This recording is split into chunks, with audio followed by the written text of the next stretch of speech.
Jadi anak itu belajar mencintai, belajar mengampuni, menjadi anak yang dihargai pada saat ayah ibunya ada lingkaran cinta. Pada saat ayah ibunya mengungkapkan cinta dan kasih sayang, anak belajar dari situ. Maka Bapak Ibu, kita harus tahu bagaimana bahasa cinta pasangan kita. Karena bahasa cinta pasangan kita kan berbeda-beda. Ada yang walaupun Anda sudah melayani, sudah kerja keras, istri gak pernah merasa, kamu gak mencintai saya ya. Lalu suami, aku ki modar-modaran, golek det. Itu gak dirasakan mencintai kamu. Ya tapi kamu gak pernah bilang I love you pada aku. Berarti apa? Oh berarti istri saya butuh diberi kata-kata I love you. Maka Pak, kalau ibu selalu mengeluhnya, kamu gak pernah ngomong sayang padaku. Lakukan Pak, itu dia mengharapkan. Jadi setiap pagi, Mom, I love you, I love you, I love you, full, I love you.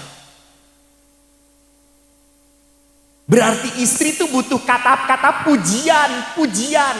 Pak, pujilah. Kalau istri selalu berkata, kamu tuh gak pernah memuji aku ya, kamu tuh selalu menghina, menyerahkan. Itu berarti apa? Dia butuh dipuji. Puji Bapak, puji. Karena wanita itu pada saat dia butuh pujian, dia merasa diakui. Saya pernah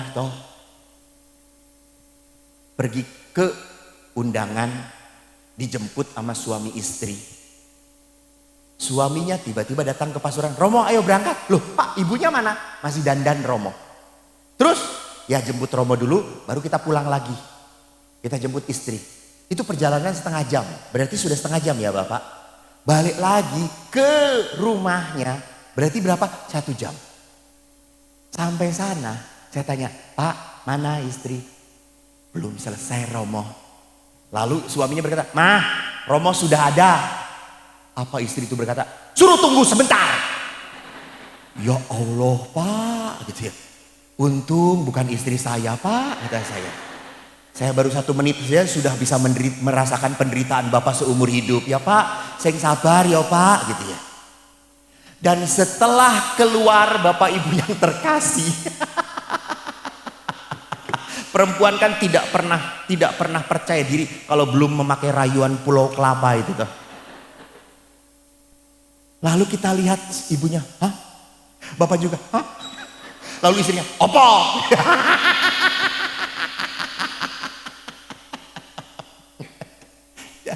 Bapak Ibu, tolong Pak, puji istri bukan berdasarkan realitas. Pujilah berdasarkan harapan dia gitu ya. Mom, beautiful, beautiful. Dalam hati aja berkata, tapi bohong gitu ya. Loh, itu yang dia minta, itu yang diharapkan. Jadi kalau istri memang membutuhkan kata-kata peneguhan, berikan. Tapi kadang-kadang istri juga berkata, Mah, Pah, kamu ndak pernah memeluk saya ya. Kamu tuh kemana-mana ndak pernah mengungkapkan sayang kamu. Aku tuh dipeluk, disayang. Itu dia mau minta. Karena dengan dipeluk berarti dia merasakan dicintai, disayang. Peluklah Pak, peluk. Dia sedang kerja, peluk. Walaupun sudah tidak jelas bentuknya, gerinjel-gerinjel di sana. Ya sudahlah, nih ini lekak-lekuk ya. Kalau mobil tuh harus 4x4 nih melewatin ini gitu. Udah peluk gitu. Berarti itu adalah sesuatu yang dia butuhkan, dia perlukan. Ada juga perempuan yang mengatakan, sudah lama kamu tuh gak pernah ngasih hadiah sama aku, kasih hadiah. Kamu aku ulang tahun, kita perkawinan, gak pernah ngasih hadiah. Dia mengharapkan hadiah. Tapi kalau suami gak akan nuntut apa-apa. Dia hanya diem. Mau apa? Terserah. Ini mau? Itu mau? Udah. Gak banyak omong. Tetapi wanita selalu tahu apa yang dibutuhkan oleh laki-laki. Kepekaan. Jadi Bapak Ibu yang terkasih, di saat relasi suami istri kuat, maka apa? Maka Anda akan selalu merasa perkawinan adalah anugerah terindah. Perkawinan menjadi indah dikala Anda sungguh-sungguh mencintai pasangan Anda. Tuhan memberkati. Terima kasih. Mbak Eka. Ayo. Amplopnya sama kok, istirahatnya banyak. Masa iya Mo sama Romo itu biasanya kita janjian kan closingnya di mana gitu. Tiba-tiba Tuhan memberkati, waduh gitu kan, saya langsung kedandapan bahasa Inggrisnya Mo, ya kan. Nah sekarang kita langsung saja menuju ke pertanyaan, karena pertanyaan yang masuk itu sudah ada 68 pertanyaan Mo. Oke, bagus. Enggak 2000. Enggak Mo, enggak itu juga saya bohong. Kak, salah satunya bagaimana tanggapan Romo terhadap keluarga yang sudah tidak ada komunikasi sama sekali antara ayah, ibu, dan anak? Tidak ada komunikasi lagi antara ayah, ibu, dan anak. Iya benar Romo. Bisu mereka. Mungkin nggak ada HP Handphone, Romo. kalau saya pikir sih begitu, teknologi ya kan Mo. Ya itu betul, ya benar. Silakan Mo. Bapak Ibu, memang handphone itu alat yang canggih. Membantu, betul. Sangat membantu. Bahkan Bapak Paus di dalam surat apostoliknya mengatakan internet itu, kemajuan teknologi digital adalah anugerah Tuhan. Tapi harus dipakai untuk mewartakan. Bukan dipakai untuk menjadi penghalang relasi. Maka saya mengatakan, Bapak Ibu, suatu saat perlu kesepakatan bersama untuk apa? Puasa handphone. Puasa handphone. Sehingga bisa cerita lagi. Saya tuh bisa melihat Mbak Eka, ini tuh keluarga sakinah, mawadah, warohmah. Dari apa? Bisa tertawa bareng-bareng atau tidak? Kalau keluarga itu bisa tertawa wah bareng-bareng. Wow, keluarga ini indah. Berarti apa? Mereka bisa rekreasi bersama. Dengan tertawa itu tadi. Betul. Baik. Karena salah satunya yang selalu dirawat oleh ayah saya, itu akhirnya saya betul-betul mengagumi ayah setelah saya mengampuni ya Bapak Ibu. Tahun 2018 saya membawa ziarah ke Israel. Lalu ada satu umat yang ngomong kepada saya, Romo tolong ajak ayah. Terus saya jawab, orang dedet bu, wong kanggo mangan wae ngutang terus ket mbiyen. Lalu ibu itu berkata, udah saya bayarin Romo. Saya dengan suami sudah ngomong dibayarin. Oh baik, saya datang ke rumah, Pak, Arab neng Israel ra. Lalu bapak ngomong apa? Oh nopo neng Israel. Oh asem kata saya tuh. Ngisin-ngisini anaknya Romo ira arti apa-apa. Israel gitu, kita ziarah ke tempat Yesus lahir, Yesus segala-galanya. Terus bapak mengatakan, aku ran dedet, ono sek arep bayari, tenang wae. Melura, apa jawab ayah? Ora.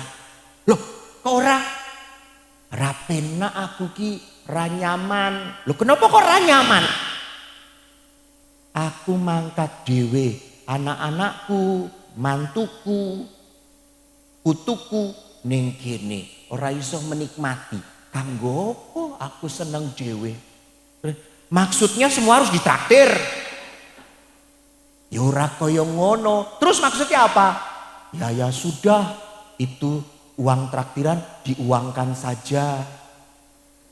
Terus nggak apa-apa bapak rekreasi ke Sendang Sono. Yang penting bawa anak cucu bareng-bareng. Itu seneng aku, daripada ke Israel ketemu Yesus, nanti aja di surga ketemu Yesus kok.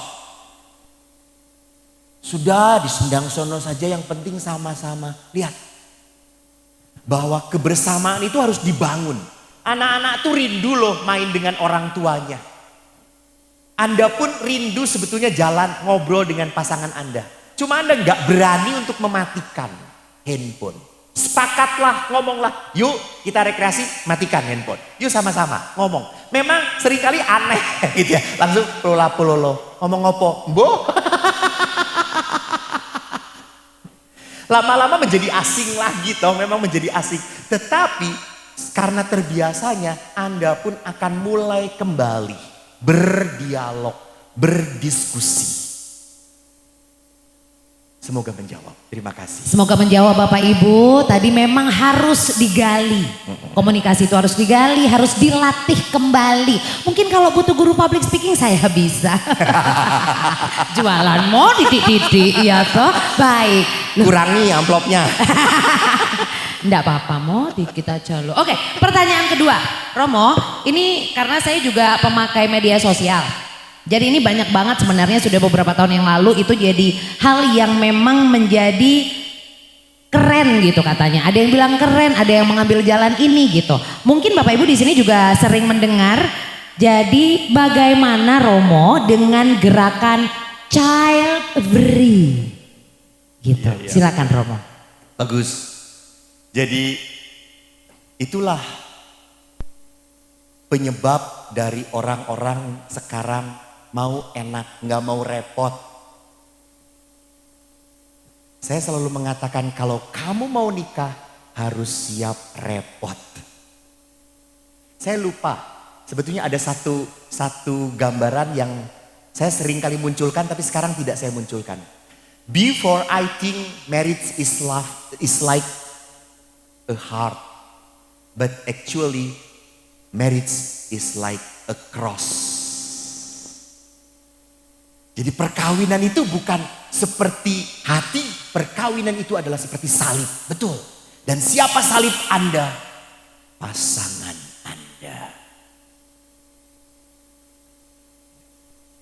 Jadi perhatikan orang-orang sekarang akhirnya apa? Mau nikah tetapi tidak mau punya anak. Dan gereja tidak pernah memberikan izin. Gereja tidak akan memberkati perkawinan yang seperti ini. Karena apa? Perkawinan punya 3 tujuan. 1, kesejahteraan. 2, prokreasi. Jadi hubungan suami istri harus selalu terbuka pada kelahiran anak. Dan yang ketiga, pendidikan anak. Jadi child free tidak menjadi sebuah halangan untuk perkawinan. Jadi pada saat anak itu ngomong, pada saat penyelidikan kanonik, jadi kan sebelum menikah itu ada penyelidikan kanonik. Dulu diselidiki nggak atau langsung kawin aja? Oh enggak mau, jangan. Mau diselidikin kok. Dan ada yang kurang bagus katanya. Pasti kurang saupret gitu. Iya. Tapi kata Romonya, udahlah cincai lah. Yang penting harusnya ditulis lah ya Mo ya. Jadi dalam penyelidikan kanonik, bila orang itu menyatakan, pastor akan selalu tanya, bagaimana dengan anak? Karena ada dalam penyelidikan kanonik. Apakah kamu siap menerima anak? Punya mimpi berapa anak? Jadi ini sudah kelihatan. Kalau orang itu berkata, saya tidak mau punya anak. Langsung pastor itu berkata, ini terhalang. Tidak bisa untuk diberkati di dalam perkawinan. Oke, semoga jelas. Thank you. Lanjut. Ini mau karena kita masih ada waktu, ada boleh satu pertanyaan lagi silakan. Oke, baik Romo. Jadi untuk bapak ibu ini yang sudah menikah lama, sudah selama ini sudah mengenal karakternya, kan kata Romo harus bertahan sampai maut memisahkan. Cuman kan kadang melihat Dan kata Romo. Oh. Kata Matius. Iya. Kata Matius. Harus bertahan sampai maut memisahkan ya, begitu ya. Tapi kan kadang habis bertengkar melihat wajah istrinya terus kayak aduh kecut deh Romo gitu. Gimana tipsnya mungkin Romo untuk bisa bertahan? Bisa bertahan sampai maut memisahkan gitu Romo. Ini kira-kira pernikahannya di sini dituliskan sudah 37 tahun Romo. Betul Romo. Dan sepanjang itu tuh padahal sudah kerasa kalau selalu berseberangan gitu. Ya. Tapi karena sebagai umat kami itu yang lurus gitu ya. Nah jadi bertahan gimana gitu. Mungkin ini nggak tahu bapak nggak tahu ibu ya karena tidak ada nama. Jadi mungkin sebenarnya sudah rezeki batinnya gitu. Tapi harus bertahan. Minta tips dan triknya Iya. dong Romo. Iya. Pak, Bu, kalau sudah 37 tahun udah tahan-tahan aja lah. Mau apa lagi toh? Mau dikembalikan ke orang tuanya udah pada nggak ada orang tuanya juga. Jadi memang tips dan triknya aneh ya tanyanya kepada orang yang nggak menikah. Itulah Mo. Saya belajar dari Oh, saya banyak belajar dari keluarga saya. Saya punya kakek dan nenek. Kakek dan nenek saya tinggal di Mount Island, orang Amerika saya. Muntilan Mo. Ya, itu Mount Island. Dan bapak saya orang Clayton. Kelaten. Percis di di bawah Gunung Merapi. Kalau saya waktu datang ke rumah eyang saya, waktu itu belum ada listrik di rumah eyang saya. Jadi kalau sore itu eyang selalu menyalakan sentir. Anda tahu sentir? Kalau yang sebelah saya kentir. Mau semua di sini juga udah pada tahu. Di garis bawahi ibu-ibu cari MC kentir saya. Iya, saya makanya waktu dikatakan siapa MC? Eka. Oh sama. Sama-sama apa Romo? Kentir kata saya. Sentir. Lalu waktu saya sore-sore, saya ingat saya tuh lihat kakek selalu duduk sama-sama nenek. Dan sentir itu di meja. Dan kalau malam kakek itu selalu minum teh sambil ngerokok. Itu tembakau yang tebal itu dia buat. Ngerokok. Lalu nenek nginang, gede banget gitu ya. Cuh gitu. Tapi apa yang terjadi? Gak banyak omong. Dia cuma saling melihat. Lihat, terus opo, tuo, podo. Terus diem lagi, Eli, udah. Kalau saya nginep di rumah kakek pun, nenek sedang masak air. Kakek sedang denger radio. Karena kakek itu usianya sudah hampir 90 tahun. Denger radionya tuh kayak orang Afrika itu. Jadi denger radionya di sini keren gitu. Jadi orang Afrika tuh rupanya ngelihat dari kakek-kakek kita gitu. Dia denger radionya begini gitu ya. Earphone portable. Iya betul, di bawah begini. Lalu nenek itu sudah 1 jam cuma berkata, Kong. Dari jauh, ya udah sepi lagi. Setengah jam lagi, Kong. Ya udah sepi lagi. Setengah jam kemudian, Kong. Gak ada jawaban. Tinggalkan. Terus dia cari. Sedang di luar. Sedang makanin ayam. Lalu nenek berkata, oh isi urep. Balik lagi. Gitu ya. Jadi Pak, Bu, apa tipsnya? Tetap bersama-samalah. Walaupun dia menjengkelkan. Lihatlah. Jangan lihat wajah dia. Kalau lihat wajah dia, Anda akan tambah jengkel. Betul? Lihatlah di wajah pasanganmu wajah Yesus. Pasti Anda akan penuh belas kasih. Yesus yang ngiler. Yesus yang nyebelin. Tapi ya, apa yang kau lakukan untuk salah seorang dari yang kecil ini, itu kau lakukan untuk aku. Jadi pada saat engkau melakukan sesuatu hal yang menyebal untuk orang yang paling menyebalkan ini. Berapa 37 tahun sudah melukai aku. Sudah membuat hidupku makin berat. Tapi pada saat aku lakukan untuk Kristus. Maka apa?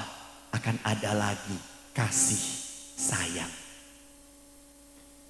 Jadi sekali lagi Bapak Ibu yang sudah bertahan 37 tahun. Bertahanlah. Ingat. Perjalanan Anda semoga tidak 20 tahun lagi. Saya ingin sebuah cerita kecil kemarin. Saya selalu setiap tahun dari tahun 2015 itu kalau ulang tahun selalu dengan Oma. Oma itu selalu ingin bareng karena sama-sama bulan Maret. Dia tanggal berapa, saya tanggal berapa. Tapi selalu ngomong, aku ingin dirayakan dengan Romo Eko. Karena selalu ada misa. Setelah pandemi, dia minta dirayakan lagi. Lalu saya misa. Lalu kita perayaan. Pada saat kita nyanyiin lagu Happy Birthday to you. Dia senang nyanyi. Lalu pada saat nyanyinya dirubah menjadi panjang umurnya. Apa kata Oma itu? Sudah cukup. Jangan panjang-panjang. Capek saya. Kata saya, Oma jangan ngomong kayak gitu. Saya masih ingin panjang umur gitu ya. Karena kalau Oma ngomong kayak gitu nanti Tuhan salah lagi memanggilnya gitu kan. Kadang-kadang kan Tuhan kan aneh gitu ya. Yang minta Oma yang kena saya, kata saya itu. Lalu saya itu deketin omanya. Setelah oma itu tenang. Terus saya deketin omanya. Oma, kenapa sih tadi kok langsung teriak-teriak? Cukup, aku gak mau panjang-panjang. Kenapa? Pastor, saya sudah 2 tahun ditinggalkan suami. Saya rindu, ingin bareng suami lagi. Cukup, saya sudah capek. Saya ingin ketemu suami saya di surga. Wow, edan. Itu indahnya Anda yang menikah, ada yang menantikan. Sedangkan dikau, gue, tak ada yang menantikan. Terima kasih, Tuhan memberkati. Mari kita menangis.